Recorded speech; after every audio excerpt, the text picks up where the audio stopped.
Ahora vamos a pasar a otro capítulo de Miklos Lukács, de Ecos del Saber. Recuerden que los últimos capítulos que vimos fueron de la primera revolución industrial, de la segunda, y ahora vamos a ver Revolución Rusa, donde, si no me equivoco, es el último capítulo de la primera temporada. Después ya en próximas ediciones arrancaremos con Ecos del Saber, con otros capítulos más de Miklos, pero ya en la segunda temporada.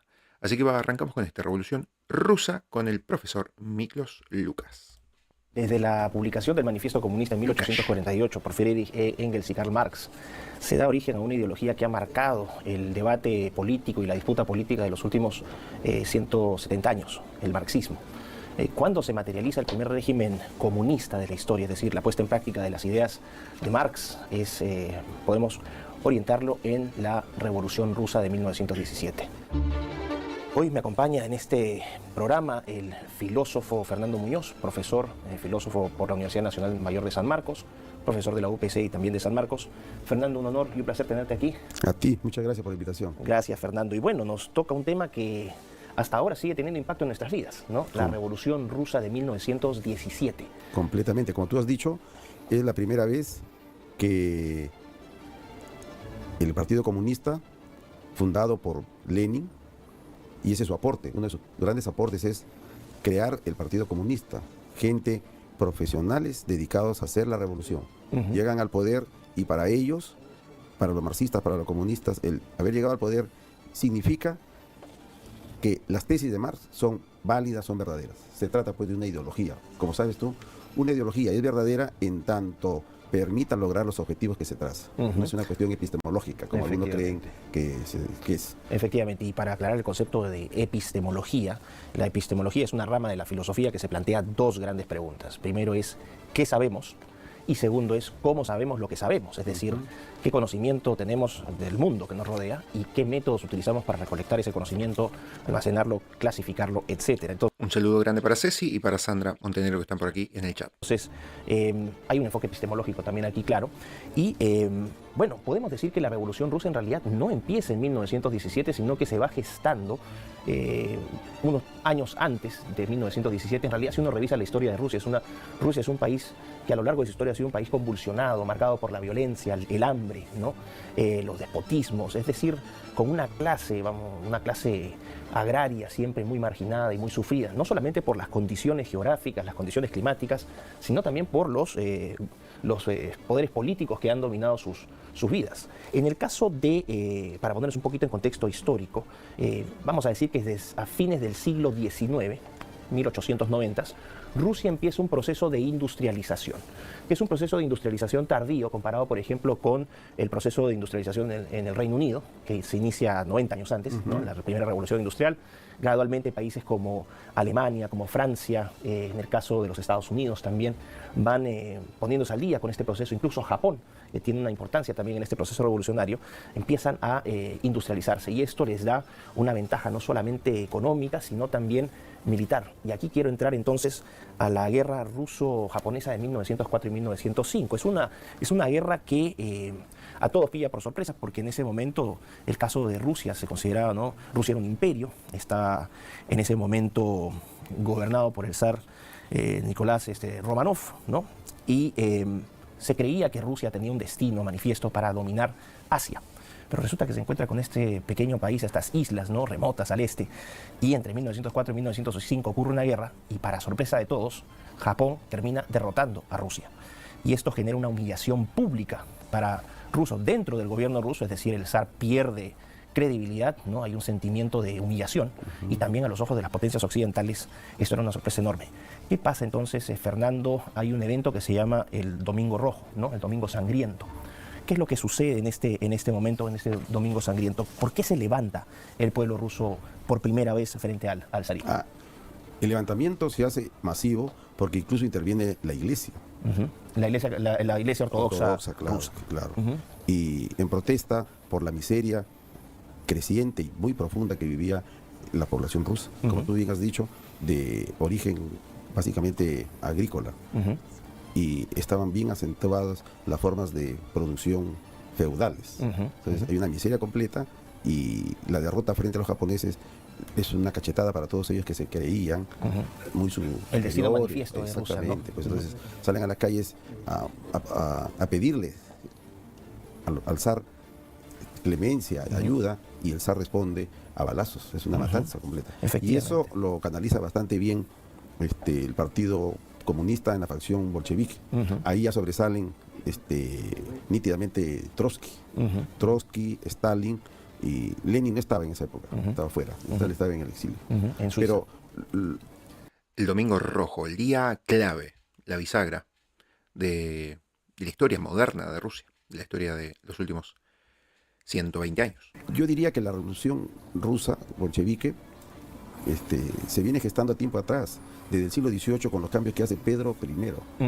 Yo tengo un artículo. Si nos puedes poner un poquito en el tiempo, Pedro I. Pedro I es de principios del siglo XVIII. Principio del siglo XVIII. Ok, un hombre fabuloso, en todo sentido de la palabra. 1,96 m, claro. polifacético y muy dado a las técnicas, más que a las especulaciones. Y él visita Europa y se queda encantado con todo el desarrollo tecnológico que estaban teniendo los europeos. Rusia estaba sumamente atrasada.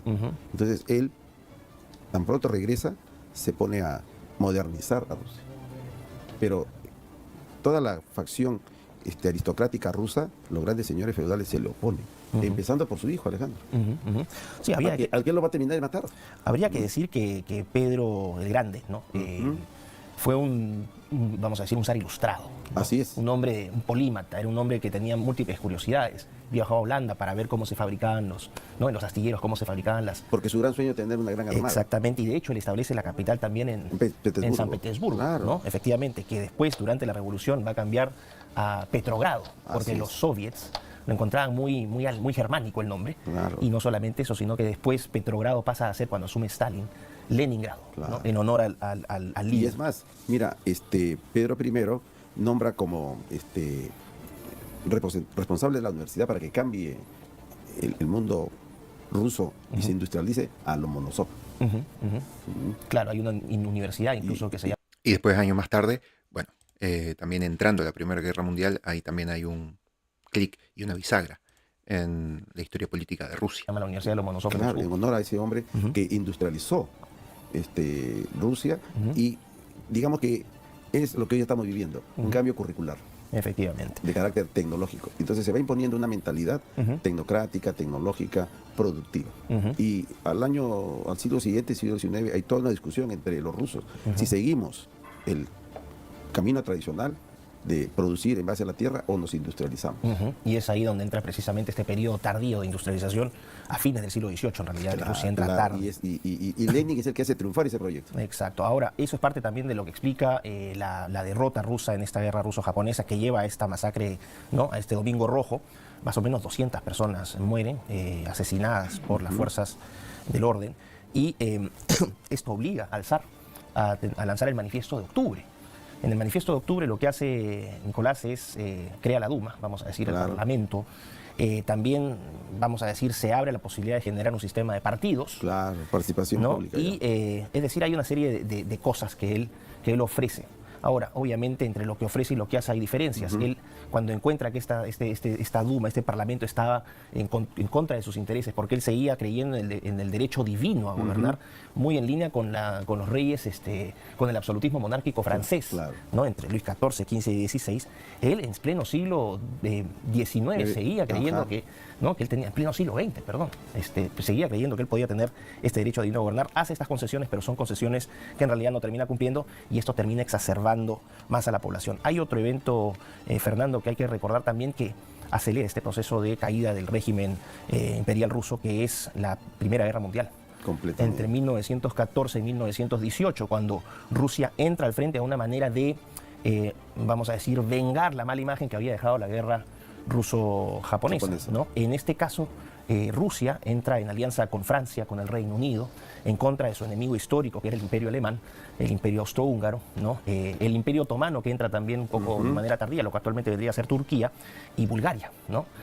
Los rumanos creo que también están alineados con Rusia, pero fue un desastre la Primera Guerra Mundial, fue un desastre para Rusia. Claro, y en medio de esa guerra, los comunistas le proponen a Alemania que los deje pasar con el firme propósito de parar la guerra.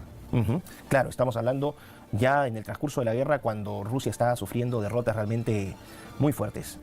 La batalla de Tannenberg, que fue la primera, de hecho. No, además, Lenin se opone a que el proletariado participe en la guerra. Así es. Y se gana la crítica de todos los comunistas del momento. Claro, vamos a entrar a eso porque eso es lo que va a gatillar después la revolución de 1917 en marzo, ¿no? Claro. Y después el proceso en octubre, porque hay dos revoluciones, un proceso, vamos a decir, un periodo de doble gobierno. Ahorita vamos a analizar eso, pero quería tocar el tema de la guerra porque es importante. Entra Rusia, ¿no?, a esta guerra.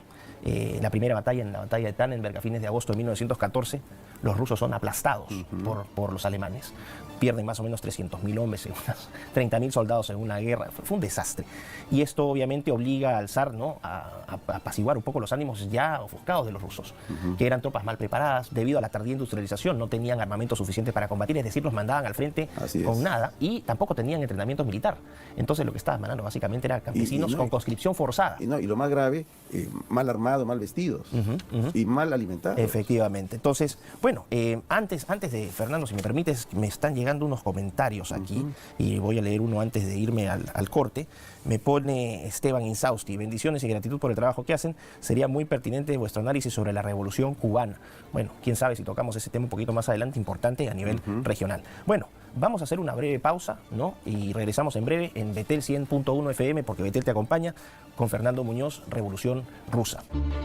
Ya estamos de regreso aquí en Betel 100.1 FM del dial. Pueden enviarnos sus preguntas y opiniones al WhatsApp al número 947-246-545. También llamarnos al 01-613-1701 y 01-613-1709. Así que están abiertas las líneas para que ustedes llamen o manden sus mensajes. Y mientras tanto, la gente prefiere parece no los mensajes. Aquí estoy recibiendo un mensaje de Tania Castilla. Tania dice: he aprendido muchas cosas. Las clases de historia cuando era estudiante eran muy nacionalistas y no vimos casi nada de historia universal, y eso que somos vecinos en Estados Unidos.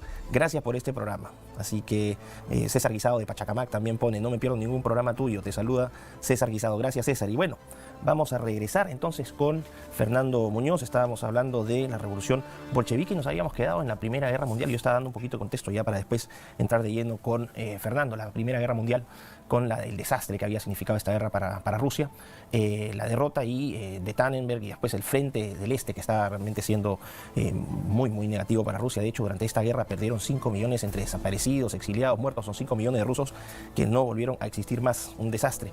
Pero hay un elemento que agrava la situación para el zar, que es que el zar en 1915 asume control personal de las tropas rusas. Y el zar obviamente no tenía la capacidad para llevar a cabo este trabajo. Asume el poder doméstico, ¿no?, Alejandra, la zarina Alejandra.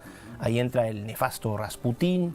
Rasputín era una especie de consejero, que uno de sus hijos tenía hemofilia y el tipo podía evitar que este muchacho sangrara. Entonces le asignaron una serie de características paranormales. Rasputín también, la gente veía con desconfianza a este sujeto. El problema de Alejandra también es que había nacido en Alemania. Entonces eso generaba obviamente una cosa muy similar a María Antonieta de Austria con Luis XVI, que también generó divisiones y desconfianzas por su origen en un país con el cual en ese momento Francia tenía guerra y en este caso Rusia tenía guerra con Alemania. Cuento corto: en 1917, colapso total de la economía rusa, el país quebrado, con inflación, de escasez de alimentos, baja moral, humillación. Rusia es un desastre completo. En el lenguaje leninista se encontraba en una situación revolucionaria, absolutamente, en crecimiento. Absolutamente. Las clases bajas ya no soportan vivir más y las clases altas, el gobernante es incapaz. ¿Y qué pasa entonces en 1917, febrero-marzo de 1917? Hay, como bien mencionaste, la Duma, están ahí la lucha con los mencheviques, bolcheviques, y ahí eso apresura que Lenin regrese a Rusia. Efectivamente. Aquí ocurre la revolución de marzo, vamos a decir, ¿no?, donde se obliga básicamente a Nicolás a abdicar y se forma un gobierno provisional, ¿no? Encabezado por Kerensky, Alexander Kerensky. Un gran orador, pero inútil para la práctica. Claro, entonces teníamos por un lado al gobierno provisional de Kerensky, ¿no?, que asumía, vamos a decir, el poder, principalmente temas relacionados con el ejército y la política exterior, pero por otro lado también los soviets, ¿no? En ruso, soviet significa asamblea, ¿no? Parlamento, asamblea. Entonces se forman los soviets de los trabajadores, los soviets del proletariado, y se forman soviets en diferentes partes de Rusia, siendo más importante el de San Petersburgo todavía, ¿no? Y porque es la ciudad más industrializada. Era la capital también en ese momento, Así es. hasta ese momento de Rusia. Y se forma esto. Entonces hay un doble gobierno, ¿no? De hecho, ¿no? El poder dual, el gobierno provisional de Kerensky y los soviets, especialmente el soviet de San Petersburgo. ¿Qué pasa en ese periodo entre marzo y octubre de 1917? Hay facciones, hay rivalidades y finalmente ocurre un golpe de Estado, vamos a decir, no un golpe de Estado, pero un golpe de los bolcheviques, Ajá. ¿no? Que eran el partido, vamos a decir, la facción más radical de izquierda dentro de los soviets y, vamos a decir, declaran que el gobierno provisional ya no funciona Así es. y que aquí asumen el poder. Y es en ese momento también donde Lenin asume el poder de esta facción dura, ¿no? Vamos a decir, vendrían a ser una especie de jacobinos, Así de es. los jacobinos rusos, ¿no? Regresan del exilio en abril y En abril. lanza sus famosas tesis de abril. Las tesis de abril. Si nos puedes contar un poquito de esas tesis de abril, Simplemente se resume en todo el poder a los soviets. todo el poder a los... Eso es muy importante también, ¿no? Cuando Lenin asume que después, bueno, todo lo que genera él como persona y como referente político después para todo el comunismo en los próximos años. los soviets, es decir, el proletariado, la clase, ¿no? La clase agraria, agrícola rusa, vamos a darle poder a ellos y en contra de la burguesía. Y una de las cosas que decretan es fin a la guerra. Fin a la guerra, efectivamente. Este es otro problema que creo que lleva vamos a decir, a la expulsión del gobierno provisional. Kerensky tenía una especie de compromiso con las potencias aliadas para seguir dando guerra. Entonces él se había forzado a seguir utilizando armamento ruso, soldados rusos en esta guerra que era muy costosa. Claro. Y Lenin lee esta situación y da en el clavo, en la popularidad, para aumentar. Dice, no más guerra, estamos perdiendo, nos va mal, ¿por qué nos están metiendo en esta guerra? Y eso también es una causa de la caída del Incluso gobierno provisional. llega, después de que vence, manda a Stalin como diplomático y ceden territorios. Efectivamente, el tratado de Brest-Litovsk, exactamente, en 1918. Claro. Y eso va a generar otro problema. Y que los acusan a los bolcheviques de traidores, antirrusos, claro, de ventepatria. Y aquí entramos a la guerra civil rusa. Exactamente, y él sigue para adelante. Como otra cuestión, que Lenin ya en el poder se da cuenta que para industrializar el país necesita técnicos, y Rusia no tiene. Entonces que vengan de Inglaterra, de Estados Unidos, bien pagados. Y por supuesto los otros dicen que es que de aquí nosotros no tenemos industriales, no hay ingenieros, estas universidades no producen nada. Entonces se les paga bien. Que enseñen en las universidades para de aquí a unos años reemplazarlos. Y otra cuestión, crea la nueva política, NEP, donde promueve la propiedad privada para la producción industrial. En la práctica, él está corrigiendo a Marx. ¿En qué medida eso es así? En que para Marx un punto fundamental es que cuando el proletariado llega al poder, abiertamente lo va a hacer de manera violenta y va a instaurar una dictadura, la dictadura del proletariado. Y entre las primeras cuestiones que va a hacer es confiscar la propiedad privada de los medios de producción, tierra, fábricas, lo que fuese. Y Lenin, sin escribir nada en contra, dice, no vamos a industrializar, pero fomentando la propiedad privada. Se da cuenta, lo que hoy día sabemos, que el ser humano tiende de manera instintiva a la propiedad privada. Entonces, mientras estuvo en el mando 7 años, 6 años, porque sufre atentados, enfermo, nada más, la cosa funcionó. Pero eso tiene su gran repercusión histórica. Tiempo después, en China, Deng Xiaoping va a hacer lo mismo. Claro, esto ya es la transición del comunismo chino al capitalismo comunista, al capitalismo estatal chino. No, discrepo contigo, no es capitalismo. No. Mira, yo tengo una tesis que te la voy a resumir en pocas palabras. Los comunistas y los capitalistas tienen el mismo fin, el desarrollo de las fuerzas productivas, el desarrollo de la tecnología, que trae consigo producción de mercancías para vender en el mercado, obtener dinero. Los dos apuntan a lo mismo. ¿Por qué? Porque los dos son partidarios de una misma mentalidad que surge en la Europa moderna a principios del 17, como producto de un desarrollo histórico, de un proceso que solamente lo menciona Werner Sombart. De la Escuela Institucionalista Histórica Alemana. En su libro El burgués, el nacimiento del espíritu capitalista.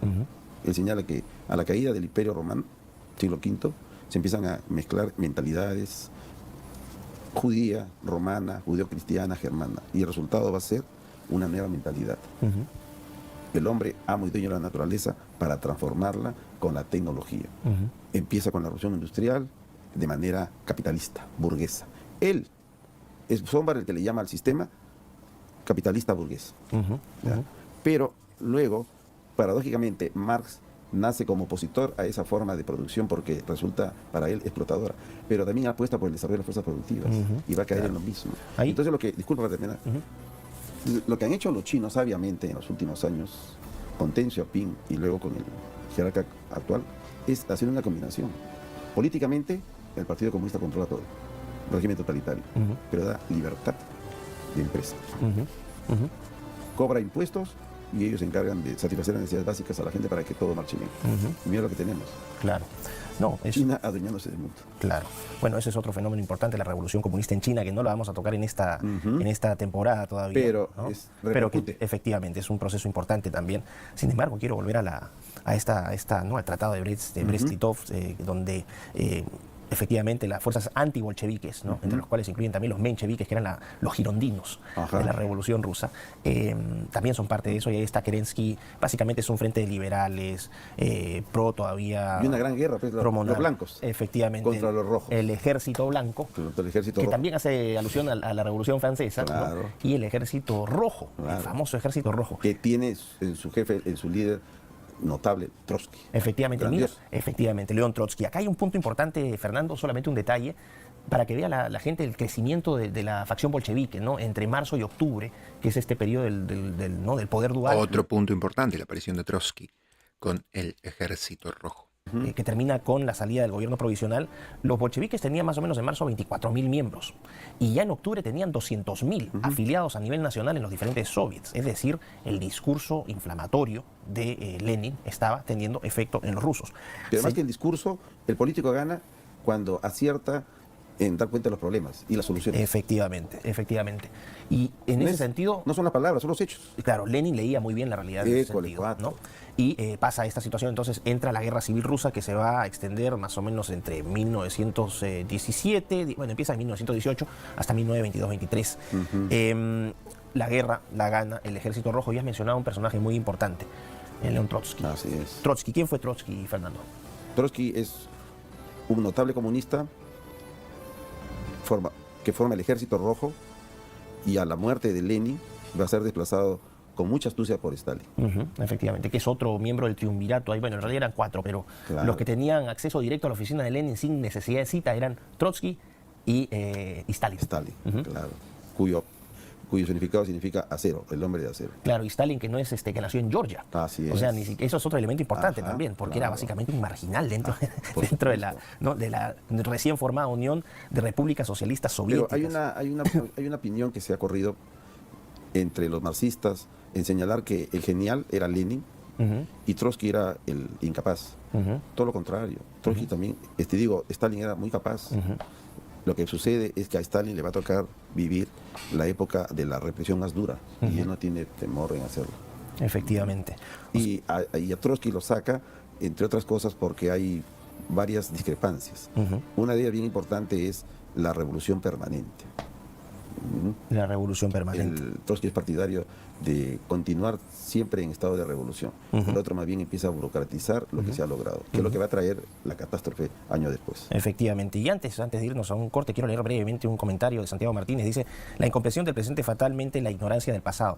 La mayor parte de los seres humanos vivimos el día a día y no les importa el ayer, es decir, no tienen memoria histórica, no la guardan. Lo que decía el gran filósofo conservador hispano-estadounidense George Santayana, ¿no? Quien no recuerda su pasado, quien no aprende su pasado, está condenado a repetirlo. En conclusión, tenemos hombres y mujeres analfabetos en historia, y esa es la razón por la que no corregimos y se repiten. Los pueblos que conocen su historia, que no conocen su historia, están condenados a repetir. Esto es un parafraseo de George Santayana. Y bueno, estamos acá entonces en el programa de Revolución Rusa, y nos vamos a ir un corte y ya volvemos pronto aquí en Betel 100.1 FM, porque Betel te acompaña. Recordándoles que pueden enviarnos sus preguntas y opiniones al WhatsApp al 947-246-545, y también nos pueden llamar al 01-613-1701 o 01-613-1709. Y estoy aquí con Fernando Muñoz viendo Revolución Rusa, y antes de continuar con la discusión, recibo más comentarios aquí, me pone Johanna, me imagino que es: gracias, profe, siempre recuerdo esta frase: la ciencia es el diálogo entre la fe y la razón, y no hay que desligar ninguno del otro. Efectivamente, ¿no?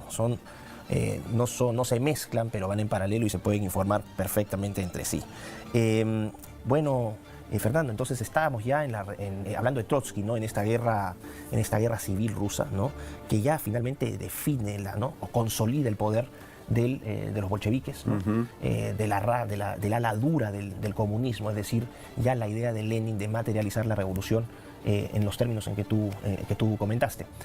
Vamos a acelerar un poquito Ahora, el proceso. fíjate, con Stalin, una vez que ya liquida a Trotsky, se queda él, Lenin está muerto, entonces hace varias cosas contrarias a Lenin. Por ejemplo, uno, momifica el cadáver. A eso quiero ir, y eso tiene una explicación también, si me permites. Vamos a decir, cuando... Es para crear un dios. Claro, efectivamente, muere Lenin, asume el poder Stalin, que odiaba a Trotsky, ¿no? Lo detestaba, y también yo creo que estaba contento de que Lenin se muriera porque Stalin tenía una gran ambición de poder. Y bueno, ya entramos al régimen stalinista, que es otra parte de la historia, escapa un poco a lo que estamos hablando en este tema, pero con respecto brevemente a lo de Lenin, de hecho parte de la filosofía comunista soviética era la creación de un nuevo hombre. Ellos también aspiraban al uso de la ciencia y la tecnología como elementos de mejoramiento de la especie humana, una especie de proto-transhumanismo comunista, vamos a decir.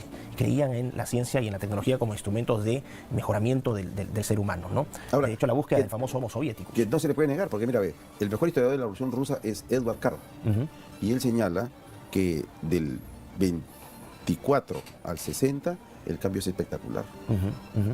Aumento de la población, industrialización de las ciudades, mejoramiento de la forma de vida. Es decir, podrían decir los rusos, lo hemos logrado. Pero, ¿cuál es el precio? Efectivamente. En el caso de Lenin, cuando lo embalsaman, era porque pensaban que en algún momento podrían revivirlo.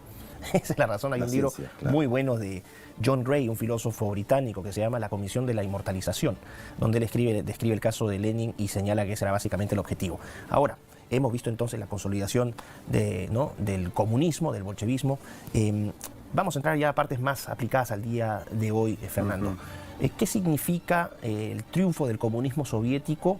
¿Qué impacto tiene este hecho histórico en la actualidad? ¿Cómo lo podemos sentir en el día a día hoy? Ya. Fue un gran acontecimiento. Y como siempre suele suceder, los seres humanos se entregan apasionadamente a algo que está de moda, a la realización de una utopía, de un sueño, y se estaba realizando. En el Perú, por ejemplo, tenemos dos personajes que habría que considerar, que quedan enamorados del proceso: Mariátegui y César Vallejo. Claro, Mariátegui, que funda el Partido Comunista Peruano en 1928. Si Mariátegui sale del Perú con una beca de Leguía en 1919. Ya se va acá con algunas inquietudes marxistas. Regresa 4 años después, 1923, y el hombre muy hábil, muy trabajador, 5 años después está fundando el Partido Comunista. Para hacer la revolución, no para hablar de la revolución. Claro. Para hacer la revolución hay un programa, eso está en ideología y política, pero para lamento de los comunistas, muere muy joven, a los 2 años, 1930, queda inconcluso. Claro. César Vallejo primero se desengaña de la religión cristiana y luego asume la religión comunista, y él se desengaña en la Guerra Civil Española. Yo sostengo en otro artículo que te voy a pasar que él simplemente se deprime y se muere de pena. Ahora, hay un paralelo entre Marx y Mariátegui, ¿no? Que es algo que a mí me hace cuestionar de alguna manera, o que refuerza esta idea de que el marxismo, en este caso el marxismo leninista, es un marxismo, y que el marxismo en general es utópico, en la medida en que Marx nunca salió de Londres. Marx siempre se quedó en Londres trabajando sus tesis, ¿no? En la escritura de Das Kapital y todas sus obras.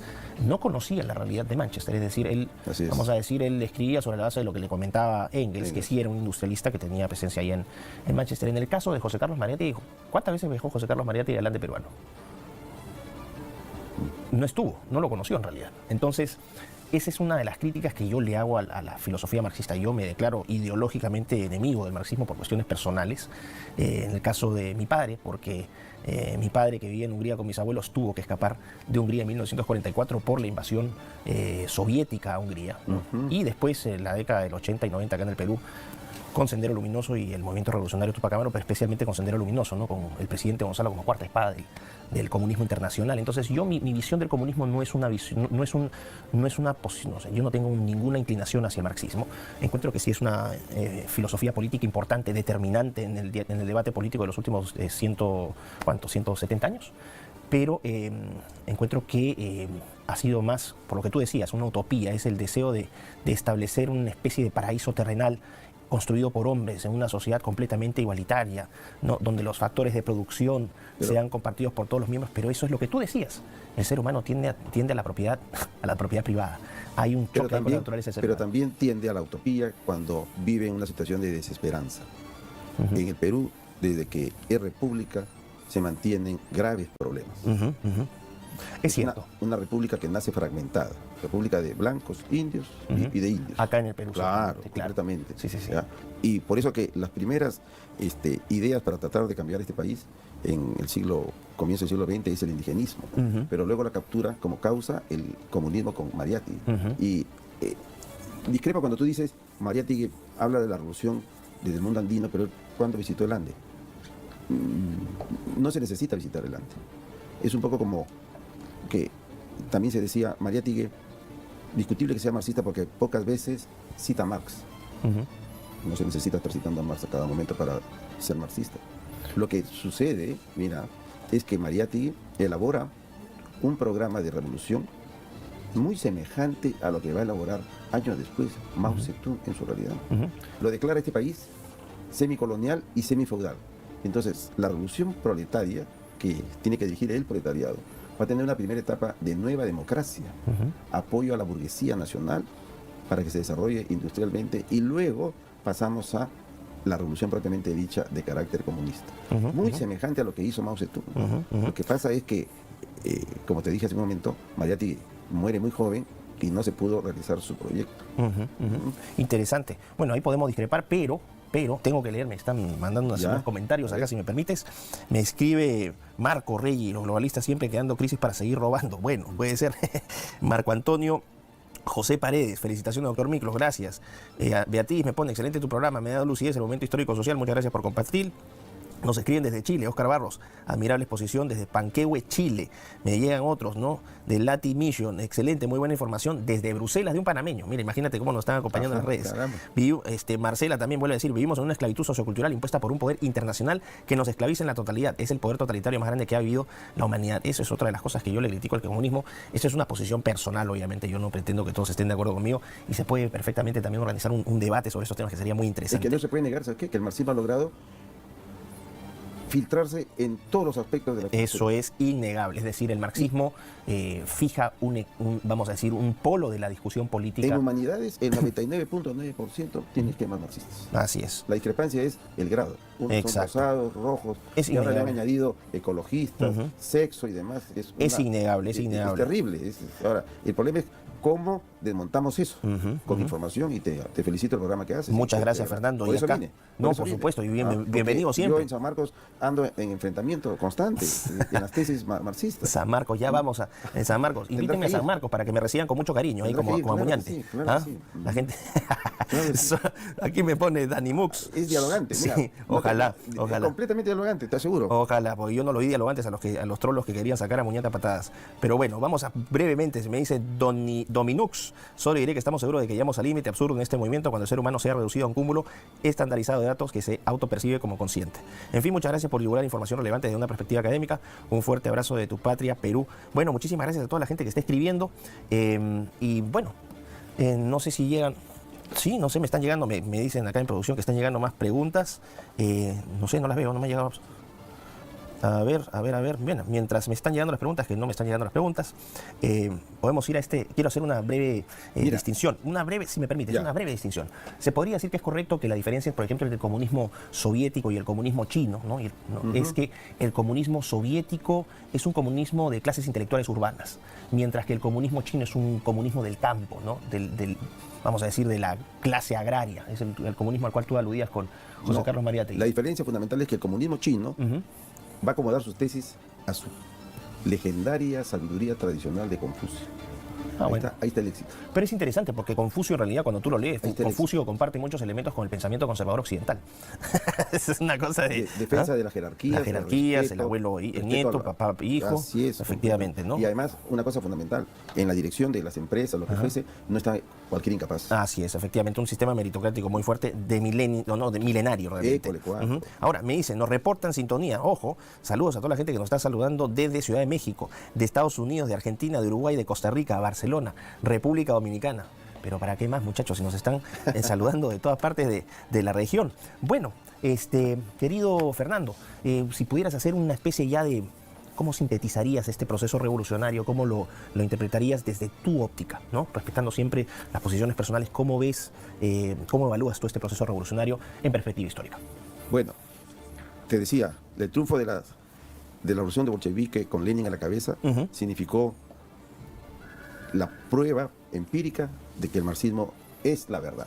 A tal punto cuando a Lenin, ya como jerarca ruso, le pide la Enciclopedia Británica que publique un artículo sobre qué significa el marxismo, él lo define, entre otras cosas, es una doctrina todopoderosa, totalizadora, porque tiene la verdad absoluta. Y se empezó a difundir por el mundo. Me mandan una pregunta que va en esa línea, no sé si la quieras responder. Max Espíritu escribe: buenas noches, gracias por este espacio radial. Quisiera saber qué impacto tuvo la Revolución Rusa en las revoluciones de izquierda en Latinoamérica, ya no solamente en Perú.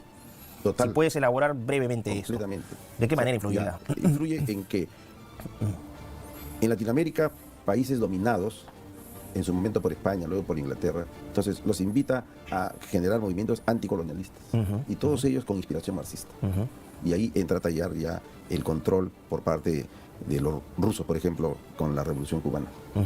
¿Y qué podrías decir de estas revoluciones que se fueron de las manos? Por ejemplo, Sendero Luminoso acá en el Perú, el MIR en Chile, los movimientos de izquierda en Nicaragua. Aparecen movimientos guerrilleros, siguiendo el ejemplo de Che Guevara, que le llamaron los marxistas ortodoxos, le llaman foquismo. Propia Revolución Cubana.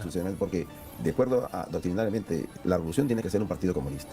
Ahora, aquí en el Perú tenemos la expresión de la defensa del marxismo más ortodoxo, más radical y fundamentalismo.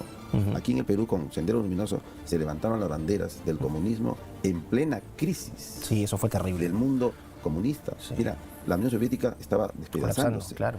Ya estaba despedazada. Cuando Sendero estaba en éxtasis acá, estaba cayendo el muro de Berlín. China estaba dando el viraje con Deng Xiaoping. Efectivamente. Por eso que ellos cuelgan perros. Efectivamente. Con el título, con el rótulo perro revisionista, Deng Xiaoping. Porque ellos eran los defensores de la postura radical de Mao Zedong. Ahora, fracasan porque nunca comprendieron el Ande. Exacto. Por eso es que le hago la crítica a Mariátegui también. Nunca comprendieron que el hombre andino es profundamente religioso, creyente en trascendencia. Así es. Mariátegui sí, ojo, Mariátegui tiene, lo podemos, pero espérate, antes de entrar al debate. Fíjate, Alma Matinal, él tiene, Mariátegui tiene un texto que se titula sobre el mito, que es increíble para los marxistas cuadrados. No, perfecto, mira, yo encantado, podemos hacer un programa sobre eso para debatir, sería súper interesante. Ángel Oviedo también te suelta otra pregunta. Yo te estoy soltando las preguntas a ti para que me hagas la chamba, Fernando. Ángel Oviedo me pone: capitalismo y comunismo llevan a un mismo fin. Tú ya respondiste que parte de eso. Donde todo tiene precio y se rige bajo la soberanía del dinero. ¿O es el comunismo una aberración del capitalismo? Interesante. ¿Qué podrías reflexionar al respecto? No es una aberración, es otra forma de llegar al mismo objetivo, con la sabiduría y astucia de que se presenta como enemigo del dinero, cuando en realidad lo busca. Efectivamente, y sobre todo lo buscan los líderes de las revoluciones. Claro. Porque no hay líder revolucionario pobre. Mira, la mejor exposición está en la rebelión en la granja. De Orwell. El sordo, el chancho, el cerdo, se vuelve el jefe. El Napoleón, duro. ¿Y por qué el chancho se vuelve el jefe? ¿Por qué el chancho se vuelve el jefe? Porque los ha manipulado todos los demás. Efectivamente. El discurso, el poder del lenguaje, ¿no? Como instrumento, y el decreto. Todos son iguales, pero hay excepciones. Claro, todos somos iguales, pero hay unos que son más iguales que otros. Así somos, sí, efectivamente. Bueno, no sé cómo andemos aquí en cuanto al timing, pero simplemente decirles que ha sido un programa interesante en la medida en que dio un giro hacia la realidad peruana. Obviamente acá en Perú el comunismo ha dejado una huella importante, ¿no? Desde estos movimientos en los 20, ¿no? Claro. Esta fusión también. Y después cambia, a partir de la década del 70, 80, cambia. Mira, hay el movimiento, hay el movimiento subversivo radical, pero están las ONGs, que no hay que olvidar. Están las ONGs. No me vas a hablar, es una manera muy disimulada de meterse en todos los aspectos. Claro, bueno, no sé si vaya con el tenor de este programa, porque no lo puedo evitar, se me sale el corazoncito. Claro. Los ONGeros, ¿no?